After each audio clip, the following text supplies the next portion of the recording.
পুরবের ভাবে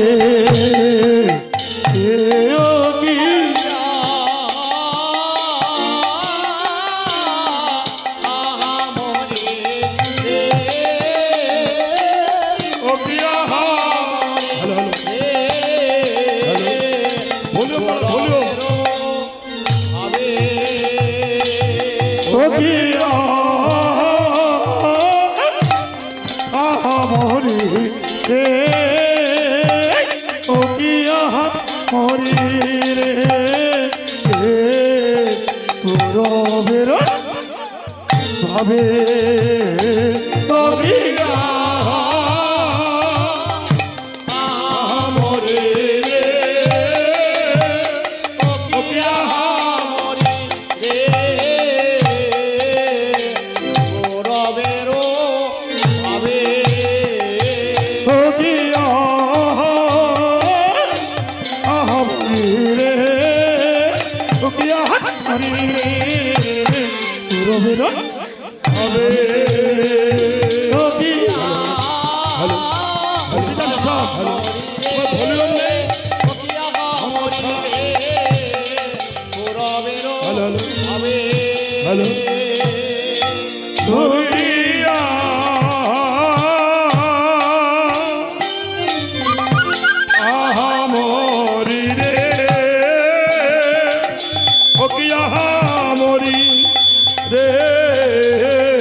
চরো রঙে রঙে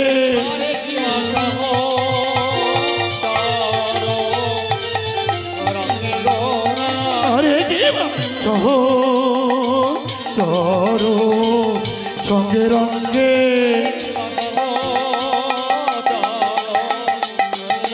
আরে কি বাসো চরো সঙ্গে রঙে আরে কি বাসো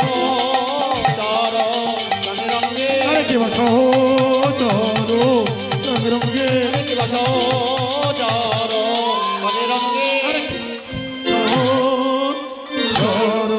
সঙ্গে রঙে আরে কি বাসো চরো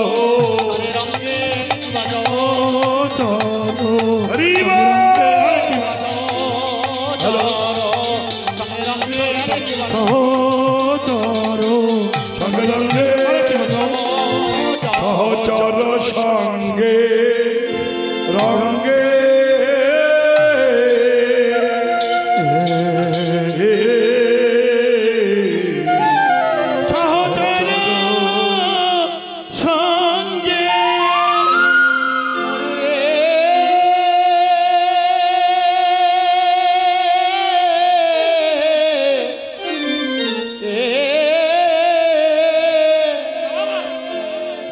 সচির নন্দনে গৌরী হরি আমার যার দণ্ডে দণ্ডে নবভাবের উদয় দণ্ডে দণ্ডে নয় তিলে তিলে তিলে তিলে নয় অনুপলে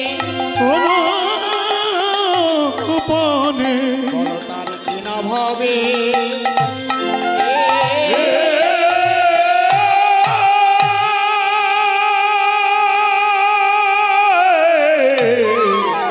বিনা ভাবের উদয় হলো সচির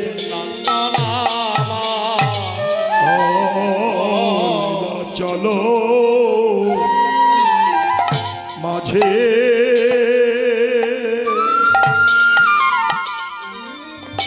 হে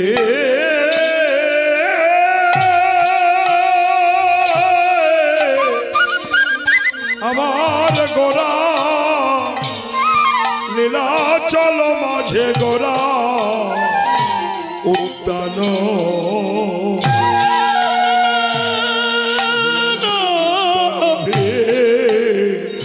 তরে তরে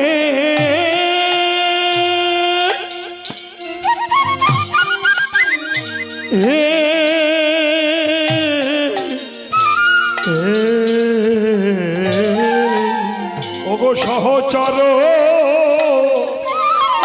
শনে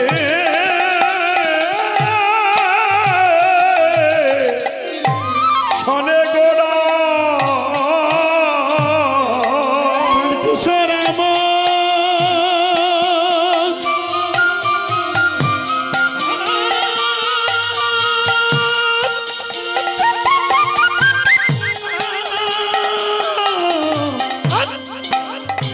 দেখিব পুরব বেতে গোরা পুরব ভাবেতে গোরা সহ ও চর প্রভু আমার সহচর শনে রে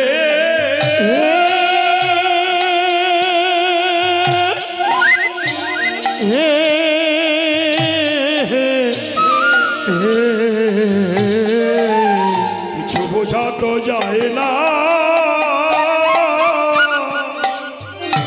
ভাব বোঝা তো যায় না আমার গৌর হরি নবভাব তো যায় না গৌর হরি নবভাব বোঝা তো যায় না ভাবে নিধি গৌর হরির ভাব বোঝা তো যায় না ভাব নিধি গৌরের ভাব বোঝা তো যায় না অভিনব ভাবের উদয় বোঝা তো যায় না অভিনব ভাবের উদয় বোঝা তো যায় না তারাই তো বোঝে রে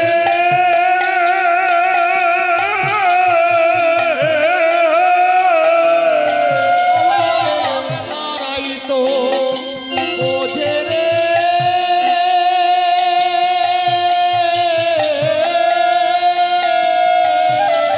যারা নিরজনে বসে ভজে বোঝে রে নিরজনে বসে ভজে তারাই তো জানে রে ওরে গৌর তোমার হলাম বলে বোঝে রে গৌর তোমার হলাম বলে তারাই তো বোঝে রে যারা ভাষায় দুটি নয়ন জলে বোঝে রে ভাষায় দুটি নয়ন জলে তারাই তো বোঝে রে আপন গুরু পদ হৃদে ধরেছে বোঝে রে গুরু পদে হৃদে ধরেছে তারাই তো জানে রে প্রাণ গৌর তোমার হলাম বলে গৌর তোমার হলাম বলে তারাই তো জানে রে জানবে কেমন করে আমি জানবে কেমন করে তারাই তো জানে রে ঋষি দিশি গৌর ভজে ঋষি দিশি গৌর ভজে তারাই তো জানে রে ঋষি দিশি গৌর ভজে তারাই তো জানে রে ঋষি দিশি গৌর ভজে তারাই তো জানে রে জানবে নয় জানবে জানবে জন্মে নয় জন্মে জন্মে তারাই তো জানে রে যারা হরি নামে ডুবে থাকে হরি নামে ডুবে থাকে তারাই তো প্রেমের জলে ডুবে থাকে প্রেমের জলে ডুবে থাকে তারাই তো জানে যারা হরি বলে কাঁদে গো আর গৌর তোমার হলাম বলে হরি বলে গৌর তোমার হলাম বলে গৌর বলে কাঁদে গো আর গৌর তোমার হলাম নিতাই গৌর হরি হরি বলে হরি হরি হরি বলে হরি হরি হরি বলে হরি হরি হরি বলে আমার গৌর হরি জানে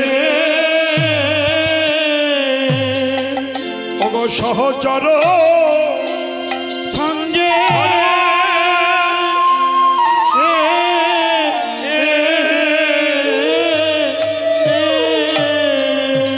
ওরে মন রে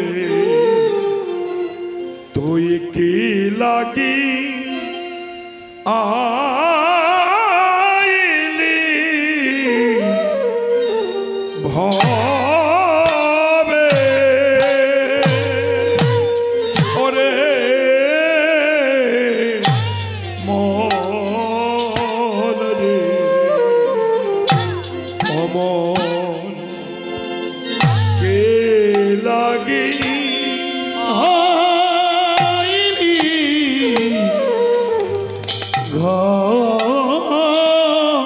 ঘরে রে অগয়া মন জনমে হরি না ভজিলি এমন জানমে হরি না ভজিলি কি করতে এলি আর কি করে গেলি এমন জনমে হরি না ভজিলি ওরে সে তুই মানুষ কবে সে তুই মানুষ কামে এমন জনম হরি নাম ভজিন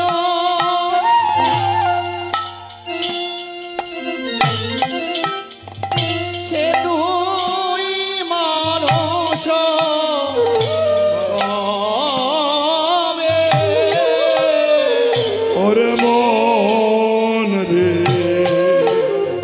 সে তুই মানুষ কামে না না হলো না হলো না হলো না হলো না আমার জনম পে ভজন হলো না হলো না এমন জনম পে ভজন হলো না হলো না আমার ভজন যজ্ঞ জনম পে হলো না হলো না ভজন যত জনম পে হলো না হলো না আমার সাধের জনম বৃথায় গেল হলো না সাধের জনম বিথাই হলো না হলো না কত পশু পাখি সবার হলো শুধু হলো না হলো না পশু পাখি সবার হলো হলো না হলো না কত পাপি তাপি তোরে গেল হলো না হলো না পাপি তাপি তোরে গেল হলো না হলো না আমি মনের ভুলেও বললাম না ভুলেও বললাম না এমন শোধা মাখা হরির নাম মনের ভুলেও বললাম না সুধামাকা হরি নাম মনের ভুলে বললাম না এমন মন কারা হরির নাম ভুলে বললাম না মনকার হরি নাম মনে ভুলে বললাম না এমন জ্বালা জোড়ানো হরি নাম মনের ভুলে বললাম না মনকার হরি নাম মনে ভুলে বললাম না আমার এমন জন্ম বৃথা গেল মনের ভুলে বললাম না মানব বৃথা গেল তাই গৌর হরি হরি বলে হরি হরি হরি বলে হরি হরি হরি বলে হরি হরি হরি বলে আমার হলো না হলো না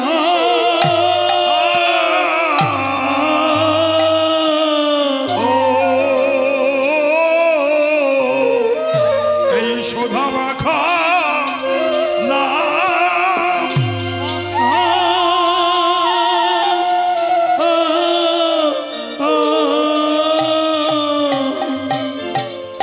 ঈশ্বর পরম কৃষ্ণ পরম কৃষ্ণ সচ্চিদানন্দন বিগ্রহ বিগ্রহ অনাদিরাদি গোবিন্দ যিনি সর্বকারণের কারণ সরকারণী কারণ মুখাঙ্করতি বাচলং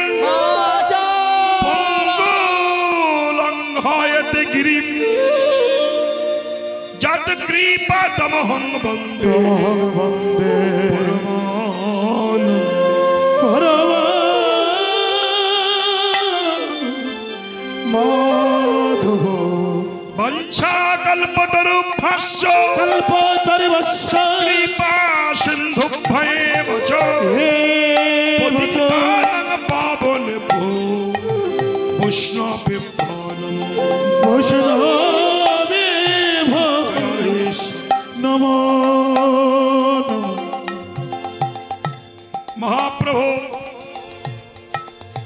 যে হরি নামের ডালি মাথায় লই শ্রীধাম নবদ্বীপে এসেছিলেন, নবদ্বীপের ভক্তকে উদ্ধার করে তিনি চলে গেছেন লীলাচলে।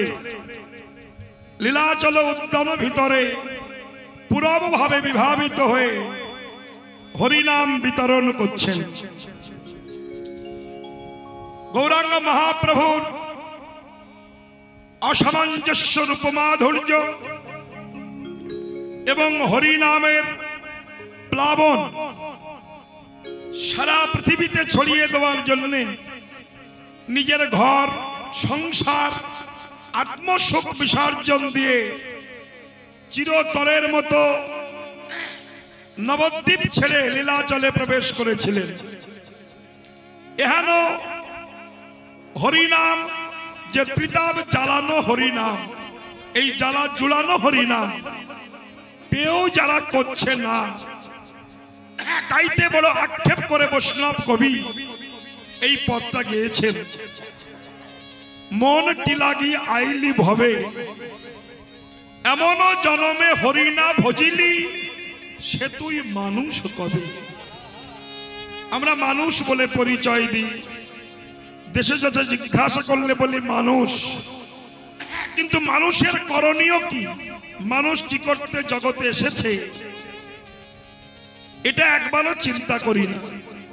আমি কে, কে আমার, কোথায় ছিলাম, কোথায় এলাম, কে এনেছে, কে নিয়ে যাবে, কেন এলাম, কেন যাব, এটা চিন্তা করবার অবকাশ আমাদের নাই। একবারও ভাবি না যে মানুষের করণীয় কি, মানুষ কি করতে এসেছে। শুধু কি মুরগির ঠ্যাং চিবাতে আসেনি, মদ মাংস খাতে এসে আসেনি, ইন্দ্রিয় সুখ চরিতার্থতার জন্য আসা হয়নি। এই মানবটা জন্ম হচ্ছে দুর্লভ জন্ম, কৃষ্ণ ভজন করবার জন্য। রাধে রাধে। এই হরিনাম সত্য যুগে ছিল, দাপর যুগেও ছিল, ত্রেতা যুগেও ছিল। হরিনামের প্রাদুর্ভাবটা কলিকালে বেড়ে গিয়েছে। এই কলিকালে মানুষগুলো জন্মগ্রহণ করে যে হরি ভজন করে না, যে সাধু সঙ্গ করে না, যে হরিনাম শোনে না, মহাজন তাকে পশুর সঙ্গে বর্ণনা করেছেন। সেই পশু বড় দুরাচার, সে সম্বন্ধ নাহিক যার, বৃথাই জন্ম গেল রে তার, সে পশু বড় দুরাচার। রাধে রাধে। সে মানুষ হলেও পশু বটে, তার চলন বলন, ভাষা, নৈতিক চরিত্র পশুর মতো প্রকাশ পায়। তাহলে মানুষের কাজ পশুর ধর্ম যাজন করবার জন্য নয়। তাহলে আবার আক্ষেপ করে বললেন যে নামটা পশুকে বলে, মানুষে সেটা বলে না। তাহলে পশুর চেয়েও অধম হয়ে গেলাম আমি মানুষগুলো জন্মগ্রহণ করে। কত পশু হরিনাম করেছে, ইতিহাস ঘুরলে দেখা যায়। নবদ্বীপের সমাজ বাড়িতে শ্রী রাধারমন চরণ দাস বাবাজি মহারাজ, ইনি তার চরিত শোধায় দেখা যায় একটা কুকুরের যজ্ঞ করেছিলেন। এর নাম ছিল ভক্তিমা। কুকুর, কুকুর কুলে জন্ম নিলেও সারাটা জীবন সে সাধু সঙ্গ করে গেছে। কুকুর জানতো যে কুকুর কুলে জন্মগ্রহণ করে বদন দিয়ে আমি হরি বলতে পারবো না, কিন্তু সাধু সঙ্গ করতে পারলে আশ্রমে যদি থাকি সাধুগুরু বৈষ্ণবের প্রসাদ পাবো এবং বৈষ্ণবের চরণ ধুলিতে গলাগড়ি দিতে পারবো। এই স্বাদটা আমার মিটবে। তাহলে ভক্তিমা যখন বৈষ্ণবেরা ভোরবেলা উঠে হরে কৃষ্ণ নাম করতেন, ভজনিতায় গৌর রাধেশ্যাম নাম করতেন, করে এ দরজা থেকে আর এক দরজায় যেতেন, তখন ওই কুকুরটা বৈষ্ণবের চরণ ধুলিতে গলাগড়ি দিতেন। দিয়ে যখন বৈষ্ণবগণ স্বাশ্রমে প্রবেশ করেছেন, কুকুরটাও সঙ্গে সঙ্গে গিয়েছেন। ওই যে বৈষ্ণবের সঙ্গে নবদ্বীপের সমাজবাড়ি আশ্রমে ওই যে কুকুরটা ঢুকলো, জীবনে আর কোনোদিন বাহির হয়ে আসেনি। একাদশীতে একাদশী ব্রতগত কুকুর, এটা কুকুর বলবো? ওকে তো কুকুর বলা যায় না। কুকুর বলতে গেলে আমাকে বলতে হবে। কেন? আমি একাদশীতে মুরগির ঠ্যাং খাই, আমি এমন কুকুর। কুকুর একাদশী করে, কিন্তু আমার মতো কুকুর করি না, করতে চাই না, করতে দিও না। যদি কেউ করতে চায় বাদী হই, এক্ষুনি করবি, একটু বয়স হোক, আমার মতো শেল কুকুরের মতো হ, তারপর তো খাবি যাবি, তারপর ছাড়বি। এই যে আমি করব না, আবার আরেকজন করতে গেলে করতে দেব না। তাহলে মহাজন বলছেন সে পশু বড় দুরাচার। পশুকে পশু বলা হলো না, মানুষকে পশু বলা হলো। ঝাড়খণ্ডের পথে মহাপ্রভু যখন দাক্ষিণায় যাচ্ছিলেন, এখনো ঝাড়খণ্ডে কীর্তন করতে গেলে আমরা দেখি মহাপ্রভু যে রাস্তায় গিয়েছিলেন, বাঘ ভাল্লুক হরিণ একসঙ্গে মহাপ্রভু চরণধুলিতে গড়াগড়ি দিয়েছিলেন। ঝাড়খণ্ডের রাস্তায় আজও প্রমাণ আছে, সেখানে শোভা পূজা হচ্ছে। তাহলে এই জন্য বলছেন সেই যে ভক্তি মা প্রবেশ করল, আর জীবনে কোনোদিন আশ্রম থেকে বাহির হয়নি।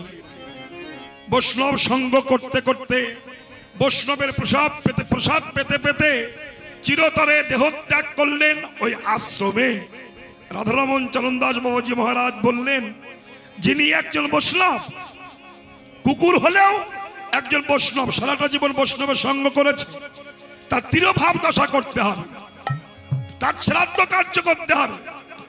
রাধারমণ চরণদাস বাবাজি মহারাজ সমস্ত বৈষ্ণবকে নিমন্ত্রণ করলেন যে আমাদের ভক্তিমাতা দেহত্যাগ করেছেন, আপনাদের সবার নিমন্ত্রণ রইল, ভক্তিমায়ের তিরোভাব দশায় আপনারা সবাই প্রসাদ পাবেন।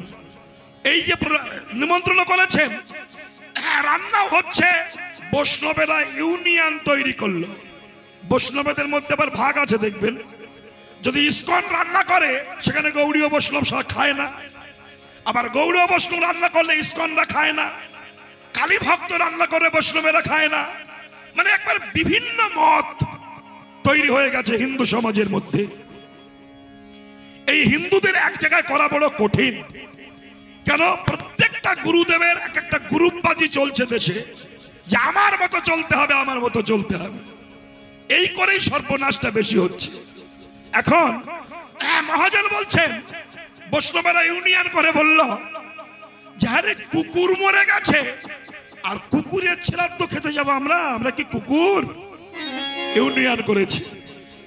এই কথা কানে গেল রাধারমণ চরণদাস বাবাজি মহারাজের কানে, যে মহাপ্রভু বৈষ্ণবেরা কেউ সেবা করতে আসবেন না।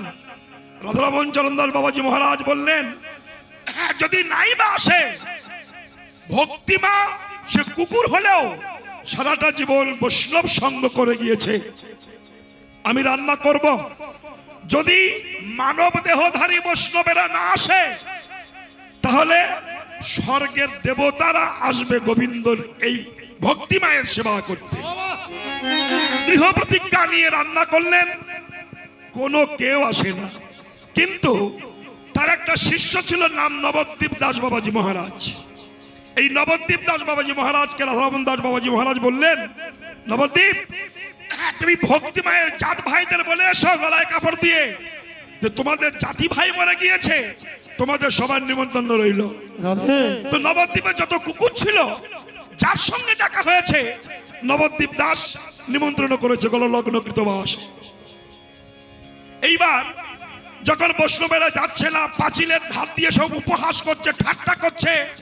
রাধারমণ আজ কলে পড়েছে, মান সম্মান যাবে গো। কুকুর কোনোদিন একসঙ্গে খেতে আসে? 2:30-3টে বেজে গেছে, ভোগ হয়ে গেল, কেউ আসে না, বৈষ্ণবেরা উপহাস করছে। এবার হাজার হাজার কুকুর সব আশ্রমে ঢুকছে।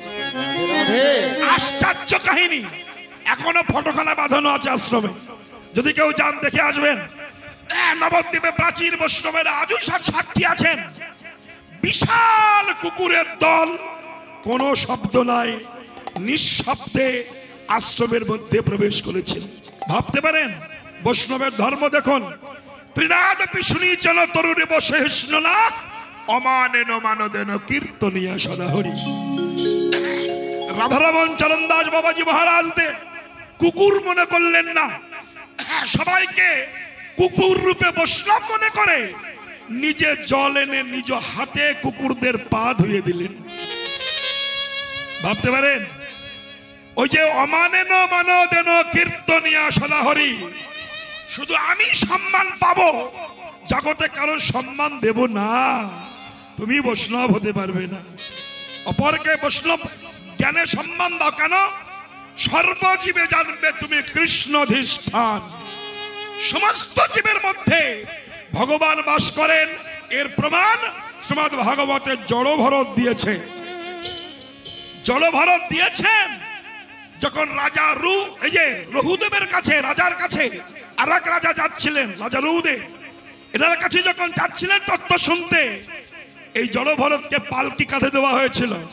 মাঝে মাঝে পালকিটা ঝুলে ঝুলে পড়ছিলেন। কেন না, ওই পিঁমড়ের দল যাচ্ছে বলে ওর ঘাড়ে যদি পা পড়ে পিঁমড়ের কষ্ট হবে, তাই জড়ভরত মাঝে মাঝে ঝুলে ঝুলে পড়ছিল। কেন?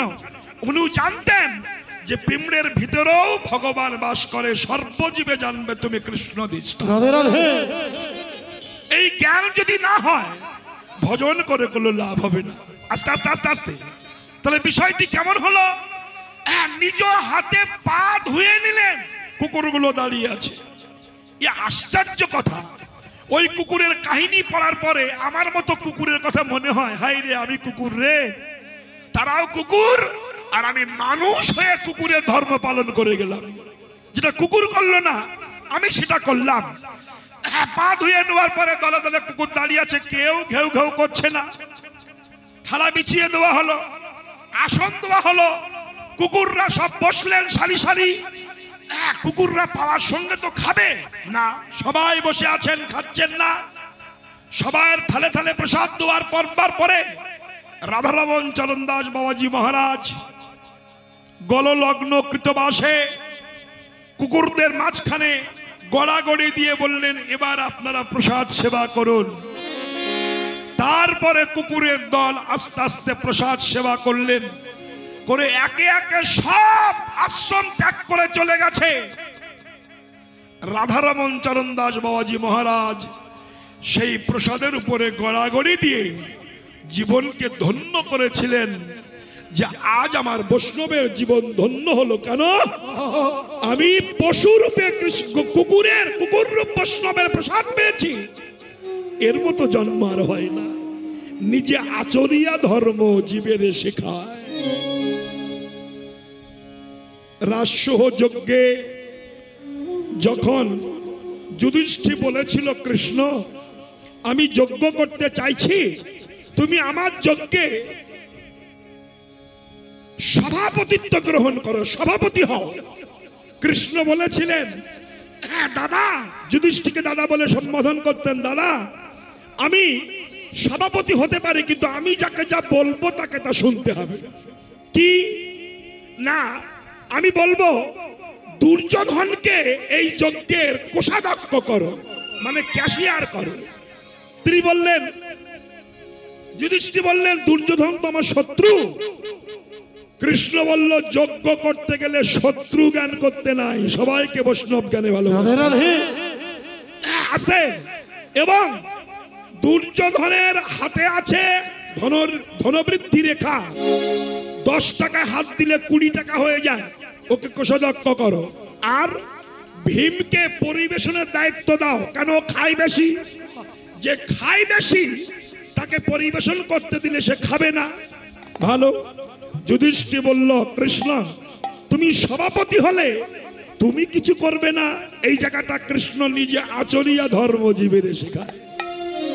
তিনি বললেন, দাদা হ্যাঁ তোমার যজ্ঞে আমি 2টি কাজ করব। কি কাজ না, তোমার যজ্ঞে যত সাধুগুরু বৈষ্ণব আসবে সমস্ত বৈষ্ণবের চরণ ধোয়ার ভাটটা আমি গ্রহণ করব। যত বৈষ্ণব আসবে আমি বৈষ্ণবের পাগুলো ধুয়ে নেব। আর বৈষ্ণবেরা প্রসাদ পেয়ে যখন উঠে যাবে, এঠো থালাগুলো আমি একটু মাথায় করে তুলে ফেলে দেব। নিজে আচরিয়া ধর্ম জীবের শেখায়। যুধিষ্ঠির বলেছিল, তোমার মতো পতিত পাবন, তোমার মতো দীনতার প্রতিমূর্তি পৃথিবীতে আর দেখা যায় না। হে ভগবান, হে কৃষ্ণ, আমি যজ্ঞ করি আর যাই করি তুমি আশীর্বাদ করো। যতবার পৃথিবীতে জন্মগ্রহণ করব ততবার যেন কৃষ্ণ ভক্ত মায়ের গর্ভে জন্মগ্রহণ হয়, এবং তোমার মতো কৃষ্ণের চরণের দাস হয়ে জন্মাতে পারি। আমি যেন যে কোনো মায়ের পেটে না জন্মায়। কেন? যে কোনো মায়ের পেটে সন্তান কৃষ্ণ ভক্ত হয় না। কেন হরে কৃষ্ণ? খোকা তুই বারবার টিপছিস কেন বলতো? ভলিউমটা বাড়িয়ে রাখ না। হ্যালো হ্যালো হ্যালো জলিতাই, সবই ভালো, তাহলে বিষয়টি কেমন হলো? হ্যাঁ বলছেন, আমি চাই তোমার আস্তে আস্তে যে কোনো মায়ের পেটের সন্তান কৃষ্ণ ভক্ত হয় না কেন, এর কারণটা কি? যুক্তি দিচ্ছেন মহাজন। আগের দিনে আমরা ভাগার দেখতে পেতাম। ভাগার, ভাগার কেউ চেনেন? ভাগার চেনেন কেউ? ভাগার চেনেন না? এখন আর ভাগার নাই। ভাগার কাকে বলা হয়? যেখানে গরু ছাগল কুকুর মরলে ফেলা হতো, ওকে ভাগাড় ফেলা হতো। এখন আর গরু মরার সময় পাচ্ছে না, রোগ ব্যাধি হলো গরু মেরে রসুনের ভাগ বেশি করে দিয়ে মেরে দিচ্ছে। অতএব গরু মরার টাইম আর দেশে নাই। ছাগলও মরছে না, মুরগিও মরছে না, মরে গেল পচা মাল হোটেলে বিক্রি হয়ে যাচ্ছে, শুনেছেন? যার জন্য ভাগাড় শেষ হয়ে গেছে আর শকুনগুলো না খেলে মরছে। শকুনের খাদ্য মানুষে খাচ্ছে, এটা হয়েছে। তাহলে ভাগাড়ে যেখানে গরু ফেলা হতো, পচা ছাগল ফেলা হতো, সেই ভাগাড়ে কি থাকতো, কি আসতো? শকুন কুকুর শিয়াল, তাই না? তাহলে ভাগাড়ে গরু ছাগল পড়তো বলে সেখানে থাকতো শকুন কুকুর শিয়াল, অন্য কিছু থাকতো না। তেমনি যাদের পেটে সব সময় ছাগলের মাংস মুরগির মাংস অমাবস্যা পূর্ণিমা একাদশীতে পড়ে, সে পেটটা পেট হয় না, সেটা হয় ভাগাড়। আর ওই ভাগাড়ে মানুষ জন্মাবে, শকুন জন্মাবে, কুকুর জন্মাবে, তাই না? শিয়াল জন্মাবে। কেন? ভাগাড়ে কোনদিন মানুষ ঢুকতে পারে না। তেমনি যুধিষ্ঠির বলেছেন, যদি আমার জন্ম হয় কৃষ্ণ ভক্ত মায়ের গর্ভে জন্ম হবে, যে গর্ভে জন্ম নিলে আমি গর্ব করে বলতে পারি আমার মা কৃষ্ণ ভক্তা। প্রহ্লাদের জন্ম হয়েছিল অসুর কুলে জন্মিয়েও তার মা ভালো ছিল, কৃষ্ণ ভক্তি প্রদায়িনী মা। তিনি ভালো ছিলেন বলেই সন্তান ভালো হয়েছিল। উত্থানপাদের ছেলে ধ্রুব মহারাজ, তার জন্ম হয়েছিল সুনীতির গর্ভে, সুরুচির গর্ভে নয়, সুনীতির গর্ভে। মানুষ হয়ে জন্মগ্রহণ করে যে সুনীতি যার নাই তাকে সুরুচি বলা হয়। সুনীতির গর্ভে ভালো সন্তান আছে, কিন্তু সুনীতি যার নাই তার গর্ভে ভালো সন্তান আসে না। তাইতে নিজে আচরিয়া ধর্ম জীবের শেখায়। তা পশু পাখিতে কৃষ্ণ নাম করে, কিন্তু আমার মতো পশু হরি নাম করতে পারি না। আপনারা জানেন রামচন্দ্র একদিন অন্তরে ভেবেছিল যে সীতাকে উদ্ধার করবার জন্য বানর বানরি কাঠবিড়ালি একটা চড়ুই পাখি পর্যন্ত কুটো মুখে করে সাগরে ফেলেছিল। যে যতটুকু পেরেছিল ভগবানের সাহায্য করেছিল।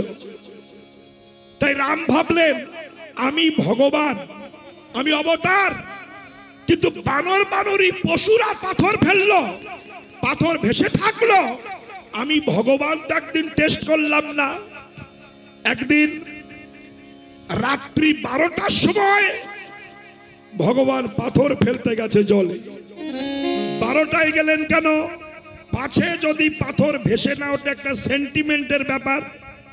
তাই রাত 12টার সময় যে পাথর 500 গ্রাম একটা নিয়ে জলে ফেলে দিয়েছে, পাথরটা গড় গড় করে ডুবে গিয়েছে। রামচন্দ্র চতুর্দিকে তাকাচ্ছে, কেউ দেখলো না তো, কেউ দেখলো না তো। আবার একটা 50 গ্রাম পাথর ফেলে দিয়েছে, আবার ডুবে গিয়েছে। হনুমান গাছের ডালে বসে হাত তালি দিয়ে বলতে জয় রাম জয় রাম জয় রাম জয় রাম, জয় রাম, জয় রাম। রাম বলছে হনুমান তুমি দেখেছো?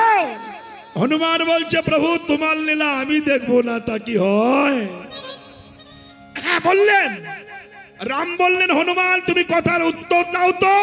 কি না? আমি ফেললাম পাথর ডুবে গেল, তোমরা ফেললে ভেসে থাকলো কেন? হনুমান পশু হয়ে বলেছিল, হ্যাঁ ভগবান শুনে নাও, আমরা যখন পাথর ফেলেছিলাম আমাদের মুখে রাম সীতার নাম ছিল, আর কেঁদেছিলাম, হা সীতা হারাম বলে কেঁদেছিলাম, চোখে প্রেমের জল পড়েছিল, ওই জল হাত দিয়ে মুছেছিলাম, সেই হাতে প্রেমের জল ছিল, আর ওই প্রেমের জল নৌকা হয়ে দাঁড়িয়েছিল, তার উপরে পাথরটা বসেছিল। তুমি পাথর ফেলেছিলে বটে, তুমি তো রাম নাম করনি, সীতা নাম করনি, কাঁদনি, তাই তো ডুবে গিয়েছে। শুধু তাও নয়, আর একটা তত্ত্ব আছে, কি শুনে নাও, এই জগতে মানুষ কিংবা পশু যাকে ফেলে দেয় সে ভেসে থাকতে পারে, কিন্তু ভগবান যাকে একবার ফেলে দেয় সে জন্মের মতো তলিয়ে তাই গৌর হরি হরি বল। ভেসে থাকতে পারে না। যার চরণে স্পর্শে পাষাণী পর্যন্ত মেয়ে ছেলে হয়ে গিয়েছিল, এটা জানি শুনি, কিন্তু স্পর্শ করবার মনোভাব আমাদের জাগে না। নিজে আচরণীয় ধর্ম জীবের শেখায়। বারবার কথাটা আমি বলছি কেন, আমি যদি জীব শিক্ষা দিই আমার মধ্যে সে চরিত্র কিছু থাকা প্রয়োজন আছে। আমি গুগোবর খাবো আর লোককে জ্ঞান দেবো এটা খেও না, আমি চুল্লু খেয়ে মাতলামি কারো বলবো লোকের সঙ্গে মদ খাওয়া ভালো না, এতে জগতের কল্যাণ হয় না। নিজে আগে বৈষ্ণব হও, তারপরে বৈষ্ণবতার চরিত্র জ্ঞানটা দাও, নইলে হবে না। এটি ভগবান দেখিয়েছিলেন। কেন? গৌরাঙ্গ মহাপ্রভু তিনি স্বয়ং ভগবান, তাকে দীক্ষা নেওয়ার প্রয়োজন ছিল না, কিন্তু ভগবান দেখালেন তুমি লেখাপড়া যত হাজার করো